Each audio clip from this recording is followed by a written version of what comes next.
ठीक, चलिए बता, सभी दोस्तों को दशहरा की हार्दिक शुभकामनाएं। दशहरे के एक दिन पहले आपको हम एवरेज पढ़ाने जा रहे हैं, ठीक है ना। एवरेज का रावण खत्म करेंगे आज हम लोगों को। देखिए औसत होता क्या चीज़ है, औसत होता है जो सभी मानों में जो बराबर हो, जो आंकड़े हैं जो सब में क्या हो बराबर मान हो, उसे एक तरीके से हम एवरेज बोलते हैं। तरीके से एवरेज का मतलब, औसत का मतलब एक तरीके से होता है हमें बराबर करना पड़ता है। क्या होता है? बराबर करना। एवरेज का एक तरीके से होता है बराबर करना। जितने भी आंकड़े हैं अगर सबको हम बराबर कर दें, जो बराबर वैल्यू होगी वो क्या कहलाएगी? एवरेज कहलाएगी जाके, ठीक है। जैसे यहाँ पर हम 4 दोस्तों की बात करते हैं। ये 4 दोस्त है, इसके पास भी 10 रुपये है, इसके पास भी 10 रुपये, इसके पास भी 10 रुपये, इसके पास भी 10 रुपये है। सबके पास कितना कितना रुपये है? 10 रुपये है, 10 रुपये है। तो अगर सबके पास 10 रुपये है तो इसका एवरेज क्या होगा? 10 रुपये ही होगा। इसका एवरेज क्या होगा? 10 रुपये होगा। औसत जो होगा इसका वो क्या होगा?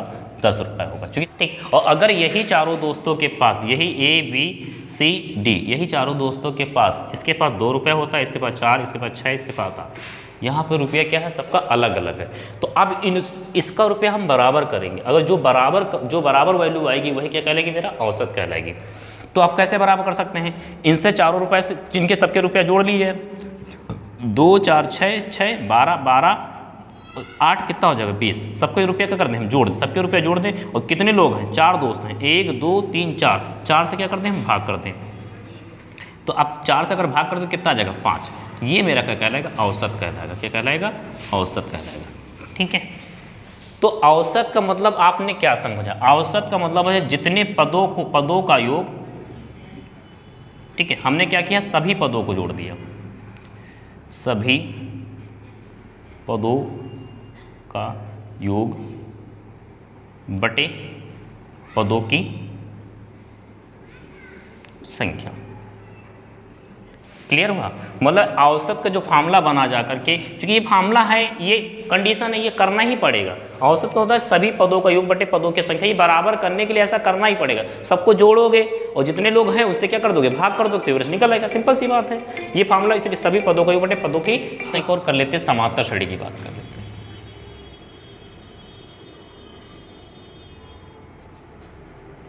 समांतर श्रेणी में, समांतर श्रेणी में, जिसमें समांतर श्रेणी का मतलब जिसमें समान अंतर हो, उसे क्या बोलते हैं हम लोग? समांतर श्रेणी बोलते हैं जाकर के।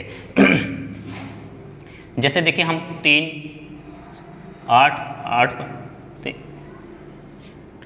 देखिए ये समांतर श्रेणी में है। देखिए यहाँ कितना अंतर है? 5 का। 5 3 3 5 8 8 5 13 13 5 18।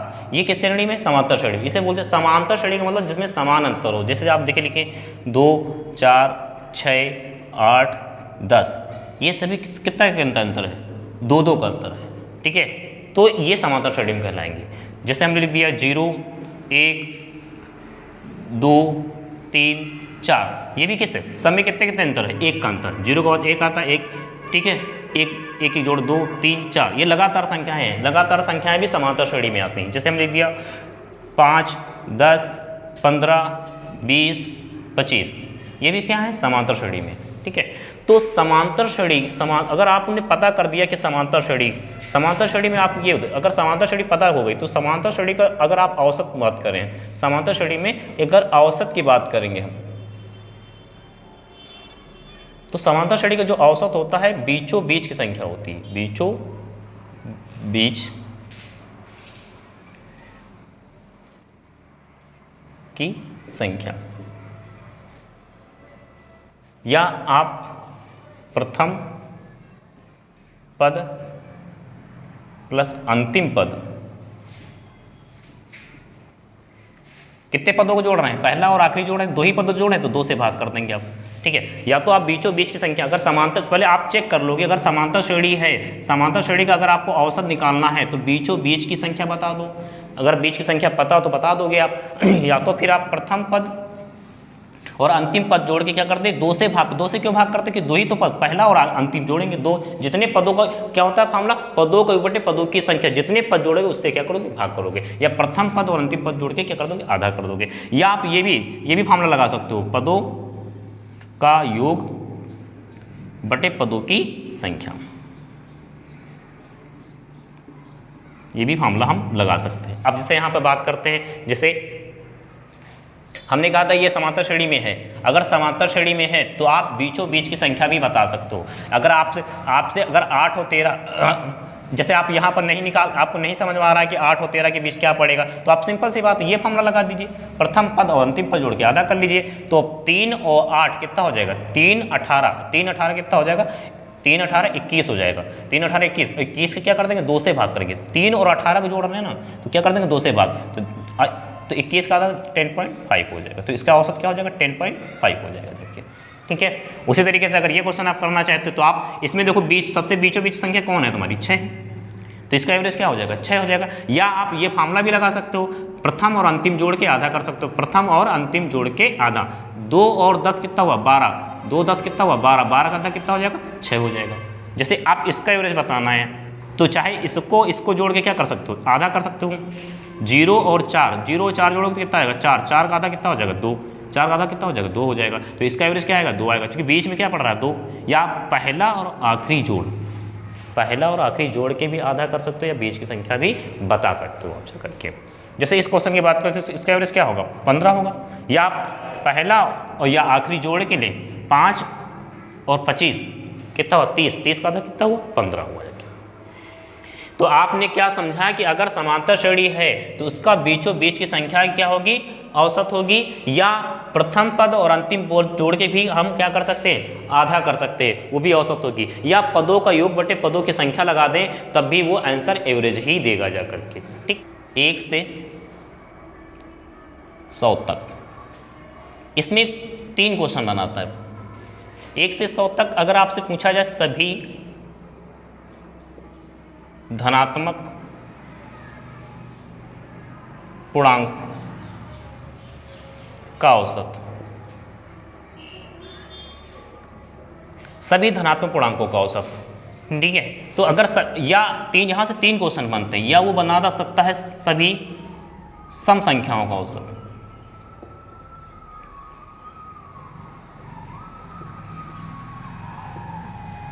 या तीसरा क्वेश्चन वो यहां से बना सकता है विषम संख्याओं का औसत, सभी विषम संख्याओं का।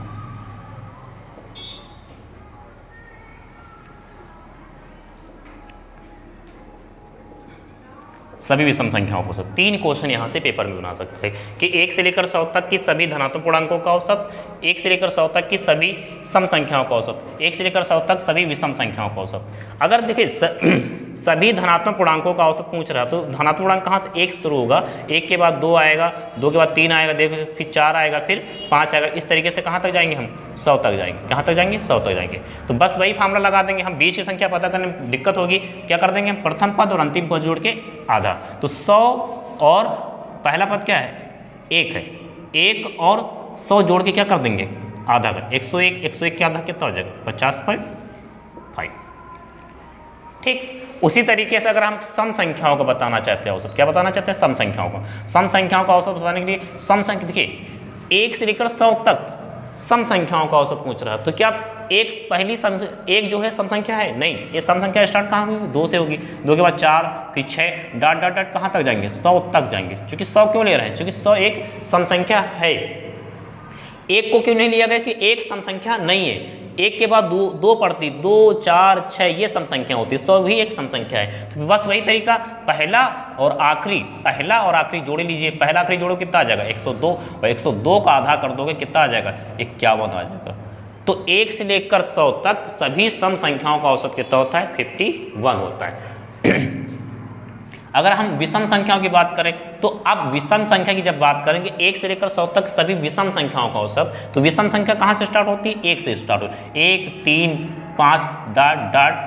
क्या 100 विषम संख्या है, नहीं है, क्या लेंगे हम 99 लेंगे, 100 विषम संख्या नहीं, इसलिए हम 99 लेंगे। फिर वही तरीका, पहला और आखिरी जोड़ के क्या कर देंगे हम, आधा कर देंगे, 1 और 99 कितना हो जाएगा तुम्हारा, 100 का आधा कितना हो जाएगा तुम्हारा, 50।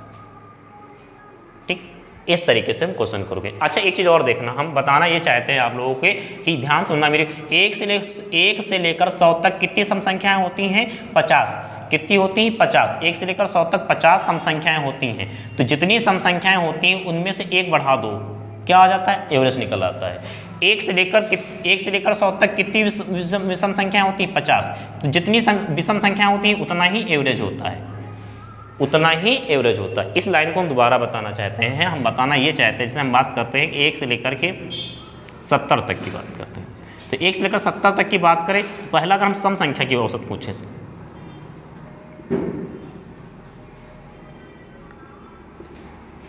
सम संख्याओं का औसत 1 से लेकर 70 की बात अगर हम विषम संख्या का औसत पूछे हमसे,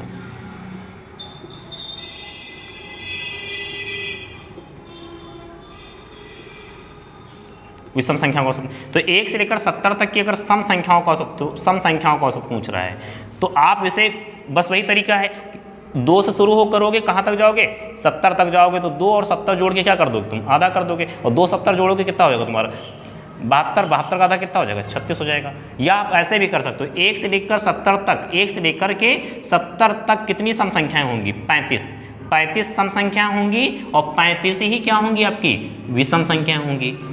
ध्यान सुनना मेरी बात, तो 1 से लेकर 70 तक की 35 ही सम संख्या होंगी, 35 ही विषम संख्याएं होंगी, ठीक है। तो जो सम संख्या का अगर औसत बताना है, सम संख्याओं को क्या बताना है, औसत बताना है, तो जितनी संख्याएं हो उसमें से एक बढ़ के आंसर दोगे, उसमें से क्या दो, एक बढ़ के आंसर दोगे आप। और विषम संख्याओं को अगर आपको औसत बताना है, विषम संख्याओं का औसत, जितनी संख्याएं उसमें से कुछ भी नहीं बढ़ाओगे, जितनी संख्याएं हैं उतना ही एवरेज होता है। 1 से लेकर के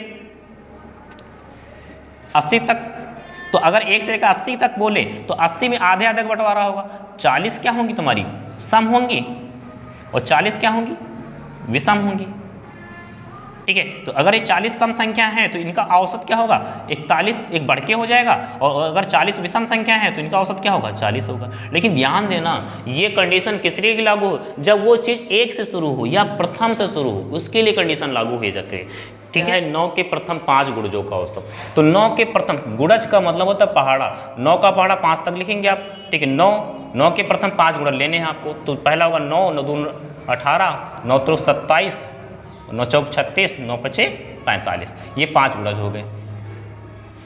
आप देखें क्या समांतर श्रेणी में है, तो इसका बीच का पद क्या है 27, तो इसका औसत क्या हो जाएगा 27, इसका औसत क्या हो जाएगा 27। या आप पहला और आखिरी जोड़ लें, पहला आखिरी जोड़ लें, तो पहला आखिरी 9 और 45 जोड़िए, 9 45 कितना होता है 54, 54 का आधा कर लीजिए तभी कितना आएगा तुम्हारा 27 आ जाएगा। क्योंकि ये समांतर श्रेणी में होता है, बीच की संख्या बता दो या तो पहला और आखिरी जोड़ दो, उसका आधा कर लो, तभी एवरेज उतना ही रहेगा जा करके, ठीक है। तो 9 के प्रथम गुणजों, 9 के प्रथम 5 गुणजों का औसत क्या होगा 27 होगा। अच्छा आप ये चीज देखो, हम 9 और 45 को क्या कर रहे हैं जोड़ के कितना आ रहा 54, और 54 क्या कर रहे हैं आधा कर रहे हैं। अब इस सवाल को हम ऐसे भी कर सकते थे, 9 के प्रथम कितने गुणज पूछा है 5, तो जहां 5 है वहां पे 1 बढ़ा लिया करो, कितना कर लो, बढ़ाना क्या है गुणजों की संख्या बढ़ानी, जहां 5 है वहां क्या कर लो 1 बढ़ा लो, सिर्फ 1 बढ़ा लो, 5 बाद क्या आता है 6। अब इसका इससे क्या कर लो गुणा कर लो, 9 6 कितना हो जाएगा 54, 54 का आधा कर दो कितना हो जाएगा 27 हो जाएगा, क्या हो जाएगा 27 हो जाएगा, ठीक है। इसको दूसरे क्वेश्चन में समझिए, जैसे हमने आपसे पूछे 11 के प्रथम 9 गुणजों का औसत, 11 के प्रथम 9 गुणजों का औसत पूछे, तो 11 के प्रथम, तो गुण क्या बढ़ाना है आपको, गुणजों की संख्या बढ़ा देनी है। कितने गुणज हैं 9 है, तो 9 के बाद क्या आता है 10 आता है, इस 11 का 10 से गुणा करो कितना आ जाएगा 110, 110 का आधा कर दो कितना आ जाएगा तुम्हारा 55। तो जितने गुणज पूछे उसमें से एक गुणज बढ़ा लीजिए, गुणा कर लीजिए, गुणा करने के बाद उसका आधा कर दीजिए, तो औसत निकल आता है। जैसे मुझे पता नहीं